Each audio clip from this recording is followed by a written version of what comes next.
여러분 반갑습니다. 원파입니다. 오늘도 파이코인과 블록체인 암호화폐 이와 같은 세상에 대한 얘기를 여러분들하고 나눠볼까 합니다. 우선 파이코인과 관련해서는 제가 항상 여러분들에게 참고로 파이 브라우저를 열 때마다 검색창에 우리가 원하는 어떤 검색을 하면은 뭐든지 이렇게 접근이 가능하니까 주로 파이 브라우저를 이용해서 구글 검색하는 것 하듯이 하면 좋겠다 하는 이런 말씀을 드렸는데, 오늘은 예를 들면 이제 파이에 관련되는 그 익스플로어 역할을 하고 있는 도어2 파이, 뭐 도어4 파이, 아니면 도어라는 걸 치고 파이를 치면은 이렇게 구글에 들어가서 이 그 도어4 파이 웹사이트가 나오니까 여기를 들어가면은 파이코인과 관련되는 많은 정보들을 얻을 수가 있습니다. 예를 들면 이제 우리가 앞으로 오픈넷 가기 위해서는 마이그레이션이 한 1000만 명이 됐으면 좋겠다라고 했는데 지금 뭐 한 400만 명이 가까이 되어 가고 있고, 이렇게 증가하는 숫자도 이제 볼 수 있다든가 여러 가지 이제 그 파이 지갑 중에서 그 파이코인이 많은 순위별로도 나와 있고, 뭐 상점별로도 나와 있고, 뭐 여러 가지 정보들이 나와 있는 이런 것들도 참고를 하면 좋겠고, 검색창을 활용하는 것도 좋겠다 하는 이런 말씀을 좀 드려봅니다. 제가 연구소에 근무하면서 삼보 그 트라이잼 컴퓨터가 나오고 났을 때 그때 메모리가 4메가와트 정도였습니다. 저희 입소 동기 중에 한 분이 이제 8메가와트로 용량을 키우면은 상당히 재밌는 걸 가르쳐 주겠다 해서 이제 8메가와트를 만들면서 그 친구가 이렇게 소개해 줬던 게 이제 넷스케이프, 요즘은 이제 알려져 있지 않지만 넷스케이프를 알려주면서 그때 이제 들어가서 봤던 것이 이제 패스파인더, 길을 찾는다 이런 것들을 보면서 많은 정보가, 야, 이렇게 인터넷을 통해서 쉽게 접근이 가능한 이런 웹사이트들이 있구나 라고 이제 생각을 하면서 그때 감동을 받았던 생각이 지금도 나고, 그러다가 이제 마이크로소프트에서 익스플로어를 만들면서 검색 엔진이 이제 생기기 시작하고, 그러면서 이제 구글이라든가 이 야후 이런 곳에서 이제 검색 엔진 역할을 하면서 우리나라에서는 이제 야후 코리아를 많이 이제 활용할 수 있는 그런 분위기였습니다. 저도 야후 코리아를 만들 때 그 야후 블로그를 만들어서, 블로그가 뭔지를 모르는 시절에 처음 만들어서 한 10년간 운영을 하다가 이 블로그가 한국 그 지사가 없어지는 바람에, 야후 코리아가 없어지는 바람에 이제 블로그를 철수했던 이런 그 아픈 추억도 남아 있는데, 이렇게 이제 야후는 떠났지만은 그 당시에 우리나라에도 이제 다움이라든가 뭐 네이버라든가 이런 게 조금 더 인터넷에 이제 유용할 그런 것들이 생기기 시작하고, 구글이 상당히 그런 그 검색 엔진으로서는 역할을 많이 하고, 그러고 나서는 상거래로서는 이제 아마존, 이베이 이런 것들이 나오기 시작하면서 정말 말 그대로 혁신적인 서비스와 기업들이 이제 탄생하기 시작하는 그 시절을 잠깐 돌아가면은, 그러면서 이제 페이스북이라든가 이런 그 트위터라든가 이런 것들이 SNS를 통해서 많이 이제 사람들이 그런 인터넷을 접근할 수 있는 그런 계기를 만들고, 스마트폰을 만들면서 이제 PC에서 들어가는 웹사이트가 전부 다 이제 앱으로 옮겨오면서 뭐 혁명적인 그런 사건들이 많이 이제 생기는 그런 시대에 우리가 지금 와서 불편함 없이 잘 이용하고 있습니다. 그러면서 이제 웹사이트가 실제로 www 이 웹사이트가 전 세계에 연결할 수 있는 그런 네트워크 역할을 해왔는데, 그때만 해도 모든 것이 오픈 소스였기 때문에 누구라도 개발해서 이제 접근이 가능하게 만들고 이런 것들이 이제는 점차 이런 그 대기업들이 구글이라든가 뭐 아마존이라든가 이런 대기업들이 많은 정보를 이제 그 활용을 하게 되다 보니까 너무 대기업에 의존하는 이런 모양새가 돼서 이것이 좀 탈중앙화가 될 필요가 있겠다. 이렇게 대기업의 모든 것이 의존되면 안 되지 않느냐라고 이제 걱정하는 분들이 많아서, 그러면서 이제 나오기 시작했던 것들이 웹3라는 개념을 이제 도입하기 시작했습니다. 이렇게 우리가 이제 애플의 iOS라든가 구글의 그 안드로이드라든가 이런 그 웹사이트를 사용하면 상당히 편리하기 때문에 더 이상 우리가 뭐 그런 게 더 필요하냐 하면서도 거기에 새로운 앱을 만드는 사람들은 한 30% 이상은 이제 거기에 그 지불해야 된다든가 여러 가지 불편이 있고, 거기에 또 애플 쪽에서는 마음에 안 드는 앱들은 이제 설치도 못하게 한다든가 뭐 여러 가지 이제 행패가 나올 수 있으니까, 이런 것들을 이제 탈중앙화 시켜서 그 블록체인 인터넷, 이런 그 크립토 네트워크, 이런 식으로 이제 바꿔 나가야 된다고 이제 했던 사람들이 등장하기 시작했습니다. 그런 얘기들을 지금 제가 여러분들하고 좀 얘기하면서 왜 탈중앙화가 되어야 되는지에 대해서 가장 앞서게 얘기했던 사람이 그 넷스케이프를 만들었던 안드리슨 홀로위츠에 근무하고 있던 크리스 딕슨이라는 사람입니다. 이 사람이 이제 크리스 딕슨이라는 사람이 그 웹3에 대한 얘기를 이제 하기 시작하면서 저도 상당히 이 양반이 했던 내용들을 많이 이제 읽어봤던 기억이 나서 2018년도에 왜 탈중앙화인가 하는 이런 내용들도 여러분들 한번 읽어보면서 우리가 탈중앙화가 되어야 되는 이유, 이런 것들에 관심을 가져보는 것도 좋겠다 하는 말씀을 한번 드려봅니다. 인터넷 상에서 네트워크의 유지나 업데이트를 위해 블록체인과 같은 그런 합의 메커니즘을 사용하고, 그렇게 참여자들은 채굴자, 검증자 이런 분들에게는 인센티브를 코인이나 토큰 암호화폐를 지급해서 네트워크를 유지하는 이런 것들을 이제 우리가 크립토 네트워크라 하고, 지금 우리 파이코인이 가고 있는 걸 생각하면 이 크립토 네트워크가 뭘 의미하는지를 여러분들 알고 계실 것 같습니다. 이렇게 하면은 이 크립토 네트워크에서 이제 스마트 콘트랙트가 이더리움을 통해서 나오기 시작하면서 상당히 큰 변화를 가져왔던 것이 이제 스마트 콘트랙트인데, 이렇게 하면은 이제 스마트 콘트랙트를 통해서 계약 관계가 있고, 그 계약이 마음에 들지 않으면 목소리를 낼 수 있고, 목소리를 내더라도 별로 도움이 안 되면 익시트해서 빠져나와 버리면 되는 이런 자유스러운 시장이 형성되기 시작하면은, 그러면서 이제 이런 커뮤니티는 네트워크의 가치를 향상시키기 위해서 노력하고, 뭐 이와 같은 그 크립토 네트워크가 이제 생성되는 것이 상당히 중요한 의미를 가지고 있다, 이런 말씀을 좀 드려보겠습니다. 그래서 스마트 콘트랙트가 있으면은 굳이 이런 그 인터넷 대기업들이 통제하는 이런 것들을 그 탈피할 수 있다, 이렇게 해서 탈중앙화가 가능하도록 만들어 가겠다, 이런 의미에서 이제 탈중앙화가 필요하다는 걸 강조하게 되고, 이런 기술을 통해서 네트워크 효과가 기업이 아닌 커뮤니티로 돌아가는 새로운 시스템을 구축하는 것이 더 나은 인터넷을 만들어내기 위해 할 수 있는 일들이 아닌가, 저는 그렇게 생각하고, 이분 이제 크리스 딕슨이 했던 그런 내용들을 제가 2018년도에 이제 읽으면서 상당히 여기에 이제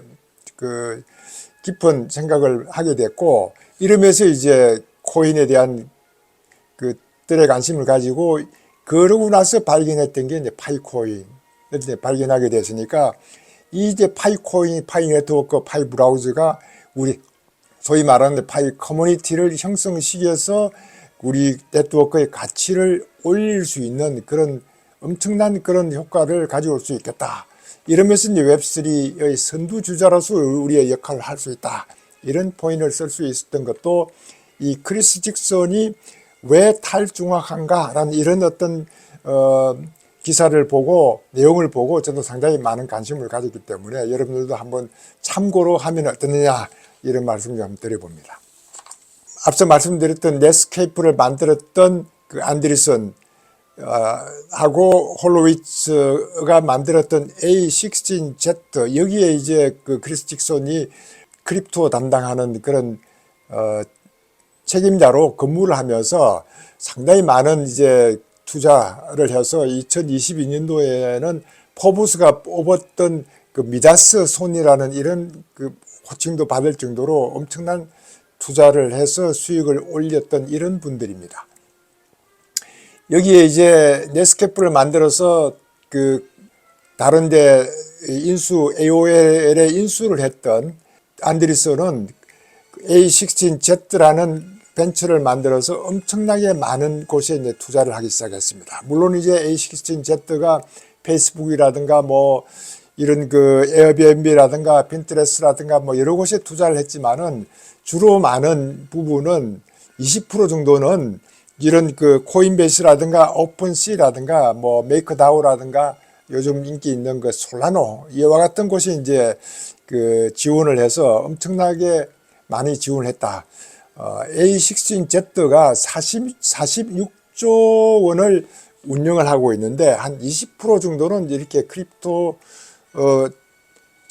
기업에 투자를 했다. 이렇게 말씀을 드릴 수가 있겠고, 그래서 이제 여기 크리스 딕슨이라는 분이 웹3라는 말을 가장 먼저 사용을 했다. 먼저 정의를 했다. 그래서 이제 우리가 그냥 알고 있는데, 일론 머스크라든가 트위터 트위터 CEO 그 잭 도시 이런 분들은 이런 것들이 이제 그 투자 벤처 회사에서 웹3에 대해서 언급하는 것이 좀 더 못마땅했는지 이런 그 웹3라는 용어는 실체가 없고 마케팅을 하기 위한 그런 용어에 지나지 않는다. 웹3가 어디에 있느냐 알 수가 없다. 이렇게 표현하니까 또 이제 잭도 씨가 A하고 Z 사이에 있을 것이다. 이렇게 이제 좀 비아냥거리기도 하는 게 A하고 Z 사이라는 게 A16Z에 있는 그 크리스 딕슨이 이제 웹3를 언급했기 때문에 그와 같은 얘기도 하면서 한때는 말이 2021년도인가 그때 제가 기억나게 때는 한때는 상당히 이제 말이 많았던 웹3에 대한 정의에 대해서도 말이 많았었는데 1년, 2년 지나고 지금은 웹3에 대해서는 상당히 많은 사람들이 내용을 이제 파악을 하고 있고 우리 파이 브라우저를 하고 있는 사람은 웹3가 이제는 어떤 영향을 발휘할 것인지를 이미 이제 알고 있을 정도로 많이 알려져 있다. 그러나 이런 그 인터넷 세상이 바뀌어 나가는 그런 과정에 비하면 웹3는 이제 시작 단계에 있기 때문에 앞으로 몇 년이 더 거쳐야 많은 유저들을 여기에 오게 할 수 있느냐. 이것이 이제 관건인데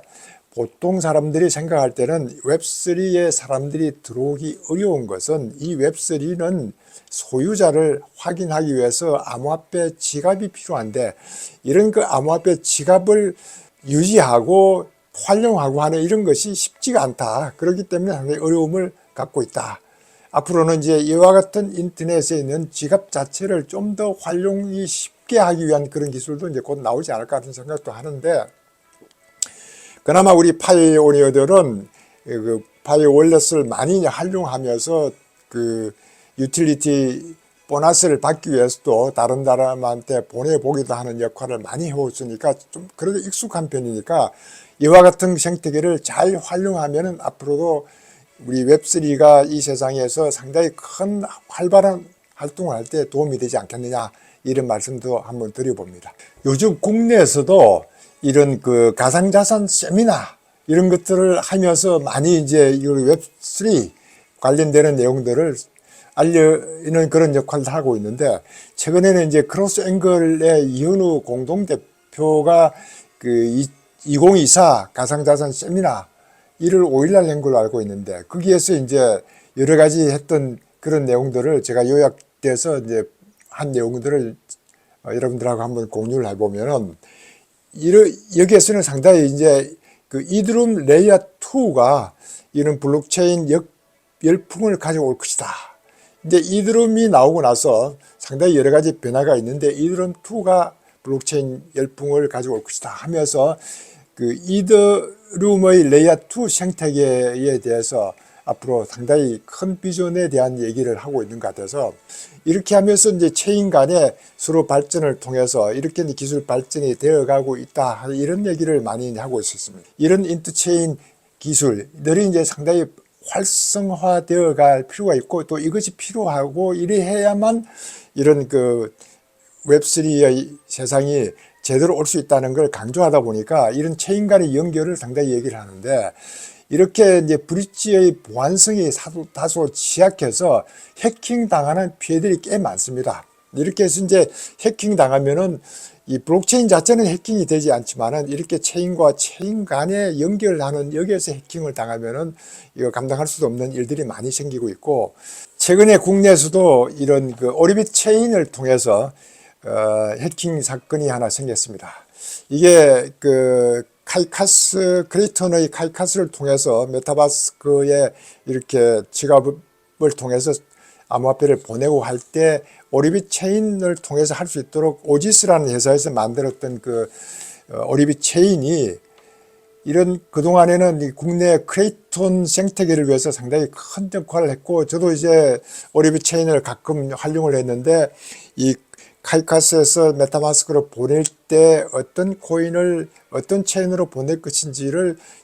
조금 잘못하면 큰 실수를 범할 수 있기 때문에 상당히 조심을 하게 되고, 항상 우리가 1이더를 보내려고 그러면은 1이더를 보내기 전에 0.02더를 보낸다든가 뭐 이렇게 해서 상당히 이제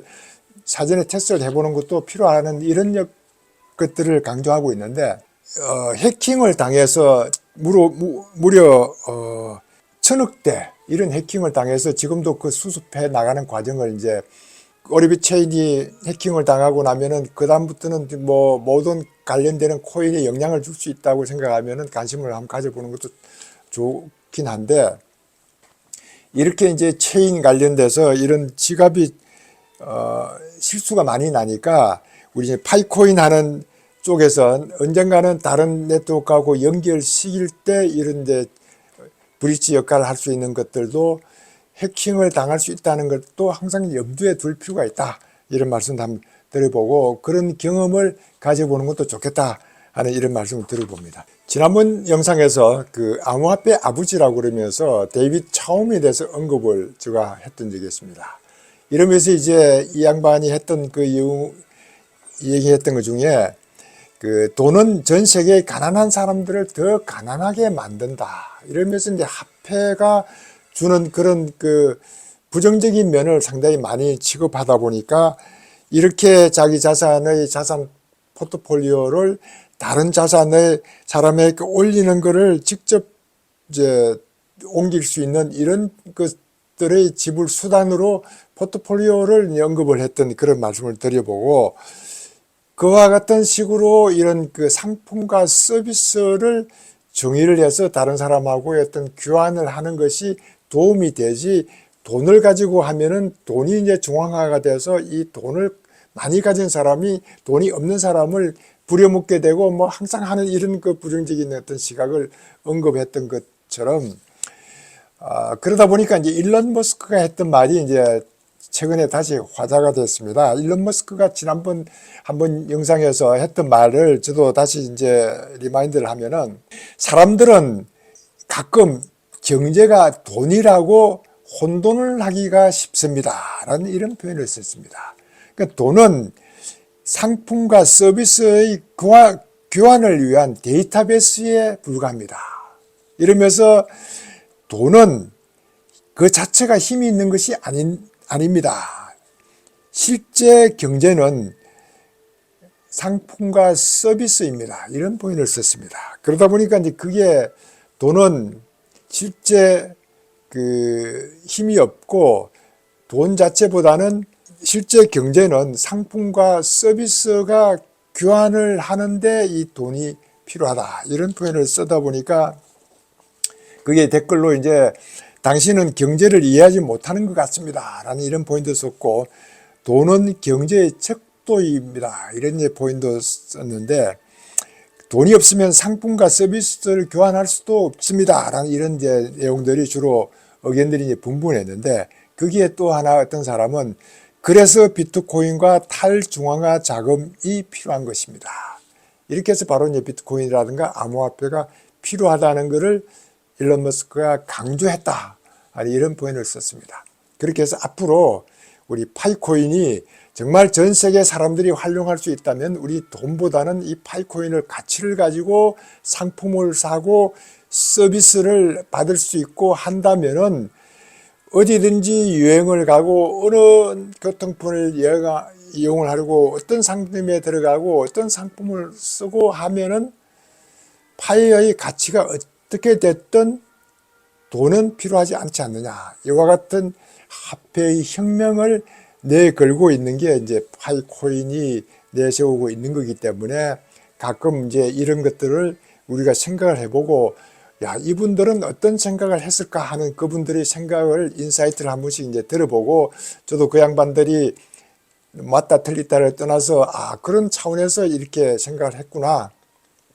조금 전에 말씀드렸던 그 크리스 딕슨이라는 사람이 웹3라는 걸 만들면서 이렇게 구글이라든가 아마존이라든가 페이스북이라든가 뭐 정말 대기업에서 이런 모든 정보를 통제하는 이런 시대가 아니고, 이렇게 말 그대로 네트워크를 커뮤니티가 끌고 갈 수 있는 이런 세상으로 바꾸어야 될 거 아니냐. 이것이 바로 이제 파이코인, 파이브라우저 우리가 가고 있는 세상일 것 같다. 이렇게 제가 이제 옛날부터 공부해오면서 느꼈던 그런 것들을 여러분들하고 다시 한번 공유를 해봅니다. 물론 이제